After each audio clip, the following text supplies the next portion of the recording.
Hi, and welcome back to the Financial Plan.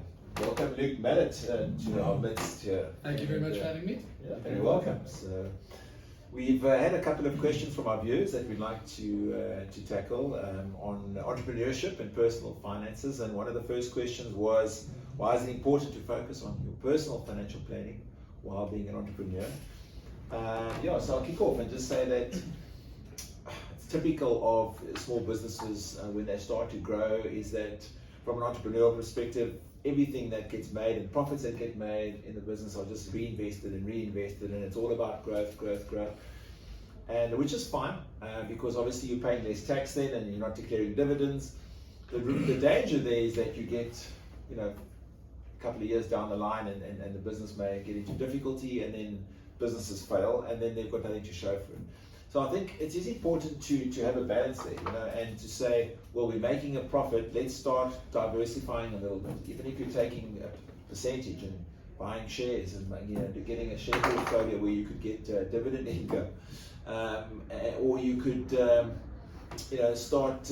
Obviously, if you're taking a salary, you've got to pay. There's only so much where you can hide. You want to take a lower salary, catch-22. So you take a lower salary because you don't want to pay tax, you've got to pay PAYE, but then, now you want to live a little, So that's our advice to clients is to try and find that balance whereby you can only pay so much tax at the end of the day. And rather while you're growing your business, to develop things like a share portfolio, as I mentioned, or, when you're in a position to buy a property, great to buy a property in a separate company and then rent your business rent from that company.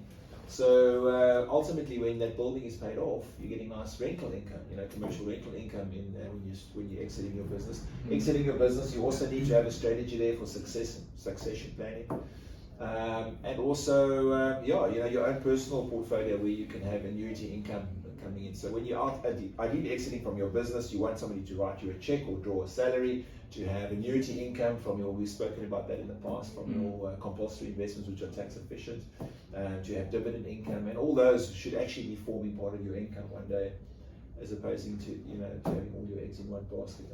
Yeah, perfect. But one of the questions I have is, how do we get to that point, and what are the main things that I need to think about when managing my personal finances? So when managing personal finance, it may sound simple, but the most important element is to have an actual plan in place. So as I said, it sounds simple, but you'd be surprised with just how few people have a financial plan, even a general plan for the futures. Absolutely. So this plan it can be as comprehensive or as simple as you want, but it should at least include things like savings goals or a clear budget, just to ensure that we know exactly what's happening to our money or our cash in a personal capacity as well as in your business every single month.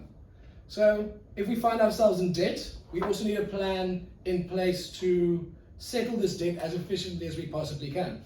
And as a business owner, the last thing that we would want is for our personal liabilities or debts to start creeping into the business and negatively affecting how that business functions. And that brings us on to Aiden's question. Yep. So to be exact, my question is, what is the worst thing I can do for my personal finances?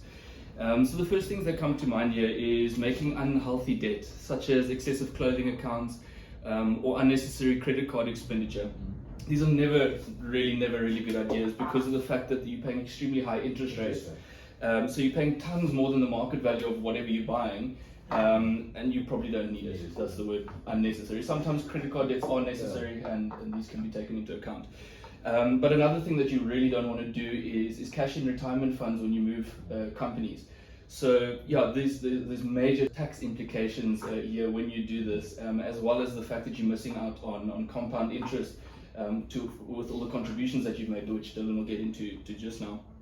So the main goal here is to eliminate any bad or unhealthy debts and make sure you're preserving the funds that you've contributed to in a retirement fund. Good. Yeah. Absolutely. And I'm also just going to then touch on pretty much that, Aiden, you're talking about like the bad things. I want to talk about sort of the importance of saving on a monthly basis. And basically, if you aren't saving anything every month, what are the probable outcomes thereof? So, most people in a position of wealth got there by a combination of their own hard work and a little bit of opportunity. But saving money is very important. It gives you peace of mind, it gives you more choices about your future, and also it allows you to retire successfully. So the premise here that we want to focus on is paying yourself first. So if you aren't saving on a monthly basis and you are living, from month to month, you will forever be financially stressed. You're not going to have any safety funds in place to cater for any emergencies that arise that require any sort of immediate lump sums of capital. Basically savings for your vehicle repairs, any medical emergencies. These are great examples of these short-term safety funds that you need to implement, you need to be putting into place. Never mind not being able to retire because you simply cannot afford to. So the inevitable outcome of living a life without dutifully saving is being highly dependent on expensive and as Aidan mentioned, unsustainable debt. So the opportunity cost as well we can talk about is massive of delaying that compound interest. Every year that you wait, every year you put off your savings getting invested, you have to save more to achieve less.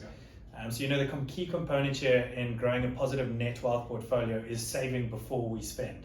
And the number one mistake that people make is actually living off 100% of their income. So in reality, we should be living off a reduced function thereof. Everybody's heard about, on average, like 85% of your income. So if you're saving that 15%, we need to be allocating that into these various savings funds, these investment vehicles and retirement portfolios and the like. And so take advantage of these compound interests and also take advantage of any potential tax benefits that these investment vehicles will afford you. So if you refer to the graph on your screen there, we have a small example of just saving 2,000 Rand a month with a very conservative investment margin of 7%. So if you look there, it's going to take you approximately 20 years to make in and around the R1 million mark. But as that snowballs and as you continue your contributions to it and compound interest kicks into gear, it takes only another 8 years to form another million. And if we look at that continue growing, it's another 5 before it becomes 3 million, so a further million thereof.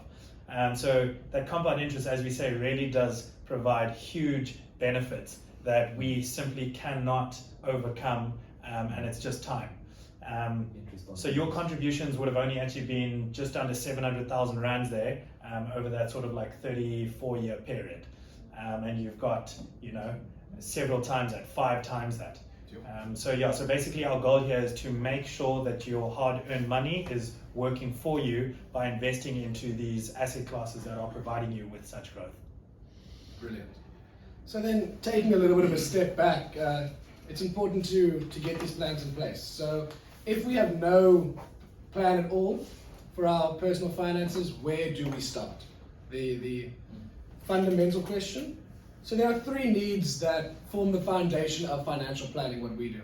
So these are wealth protection, wealth creation, and wealth preservation. So when managing your financial affairs, be it in a personal capacity or as a business owner, it's important or essential even to consider how your loved ones would cope if you were to suffer an illness, incapacitating you, or even if you were to pass away. This is why it's important to emphasize not just growing your wealth, but also protecting your wealth and protecting your family. So this is what we call wealth protection. It's vital that we have the foundations of your financial plan in order before looking actively at growing the wealth, as Dylan mentioned.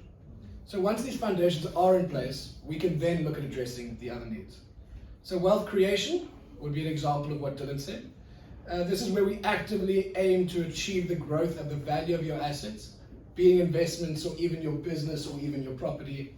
And then finally, the last pillar would be wealth preservation, which would be the aim to manage your assets in a way that it doesn't depreciate or erodes for future generations and beneficiaries. Cool. And then, just going onto my last question here is, with regards to my personal financial planning, the question is, how do I deal with a family that always needs financial help? So the fact of the matter is, if your family always needs financial help, you can't really stop helping them. It's just one of those things. You don't want to tell your family, listen, I can't help you this month with food because I want to put it into a unit trust and save money. That's not going to work. So realistically, what you need to do there is just make sure, as Luke mentioned, that your wealth protection is in place sufficiently so that these family members that obviously need financial help on a monthly basis or however many times a year or so they need help, they have that help if something were to happen to you. You become disabled, you can't work any longer, or even if you pass away. Those family members that obviously need help you need to continue to be able to help them. Yeah. Agreed. Yeah. Thanks, Aidan. Yeah, so just pretty much saying, how do you start this off? And as advisors, the biggest question we get asked is, why should I incur additional costs to my investments if I can do this myself? So when you start off saving, your growth is actually secondary to the physical action of putting money away.